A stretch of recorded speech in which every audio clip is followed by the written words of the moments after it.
Everyone, I'm Dino Bidala, and welcome to tonight's Dino Bidala Show on Sirius XM Channel 127. It is Monday, August 23rd.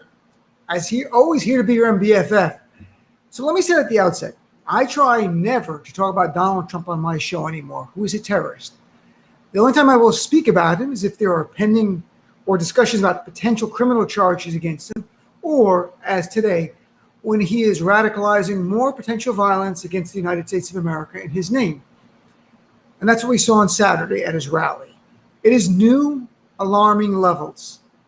And, a little backdrop to this. About 2.5 weeks ago, the Homeland Security put out a bulletin warning that there's been an uptick in online activity by Trump supporters advocating violence to return him to power. As they note, some conspiracy theories associated with reinstating former President Trump have included calls for violence, desired outcomes not realized. We have that. On Thursday, we had a Trump supporter, who's a terrorist, drive his truck filled with explosives, or at least bomb-making material, from North Carolina to Washington, D.C., to, quote, start a revolution. Why? To take Joe Biden out of the White House and put Donald Trump in. That's the backdrop. What does Donald Trump do at his rally in Alabama where thousands of people showed up? He first has speakers talking about the election fraud garbage, which is BS, but they get angrier and angrier in the crowd.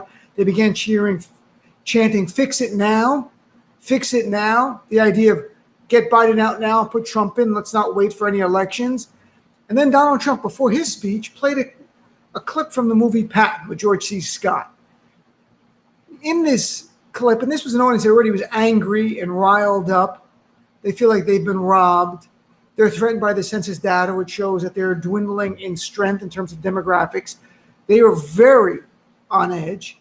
In this video that Trump played to the audience before he went on stage, it talked about things like, and these are actual quotes, all real Americans love the sting of battle.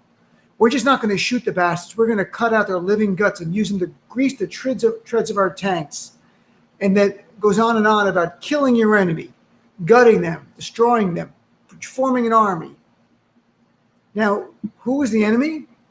Well, in Donald Trump's speech not too long later, he makes it clear who it is. It is the left. He says here that everyone knows the radical left will stop at nothing to destroy the America we love. He says they're destroying our country. We will not bend. We will not break. We will not yield. We will never give in. We will never give up. He goes, our nation is being destroyed from within by people who have no right to destroy it. No right. They have no right to destroy it. That is us. He's talking about us.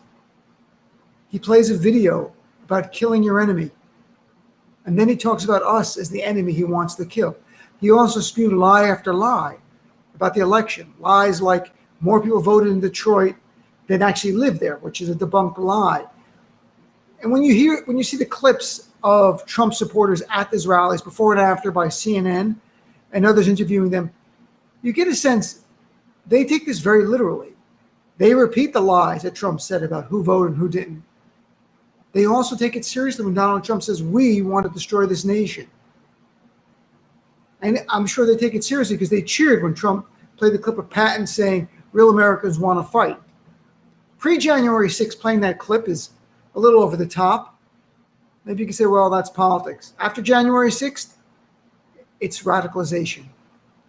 After January 6th, everything has changed. Just like after 9/11, everything has changed in this country. Yet, I don't get any sense of that from the Department of Justice led by Merrick Garland or overwhelmingly Democratic leaders. It's as if nothing happened on January 6th. It's as if Donald Trump didn't radicalize people for 2 months on the lie, brought them there on January 6th by way of his tweets, give them a speech saying, we can't let this happen, joined by Joe Biden. We're not going to let it happen. His exact words, and I'm going down there with you. And they did. And he walked scot-free. And now he's at rallies spewing the exact same lies that incited the January 6th terrorist attack. Very clear. January 6th was an act of domestic terrorism. That is the words of Christopher Wray, the FBI director, and the Department of Justice. He incited it. He's out there doing the same thing. And now he's escalating it. Uniting the crowd as an army.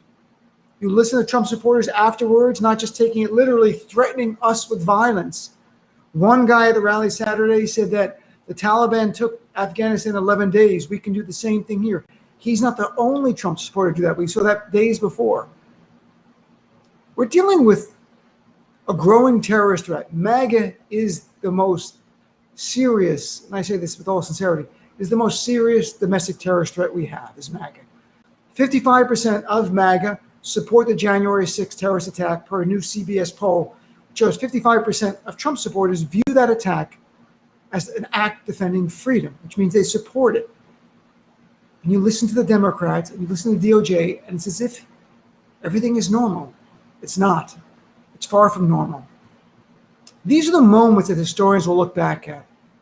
And in the history books, it'll say, did the Department of Justice, did the Democrats do all they can to save our nation from this autocratic white nationalist fascist movement, or did we let them chip away at it until our democracy and our republic was no longer anything but name, where democracy was simply a charade, orchestrated and rigged by the GOP to ensure that they keep power, an electoral autocracy, maybe even one coupled with the threat of violence, because that is building.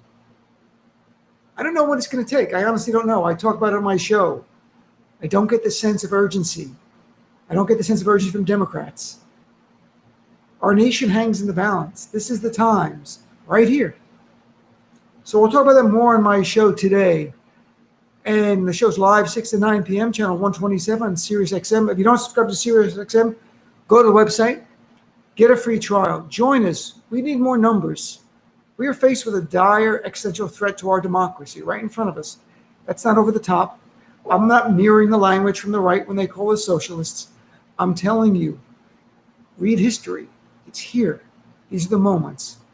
These are the moments that will define us going forward for the next generation. Thank you for tuning in to the preview of tonight's Dino Budala Show on SiriusXM Channel 127.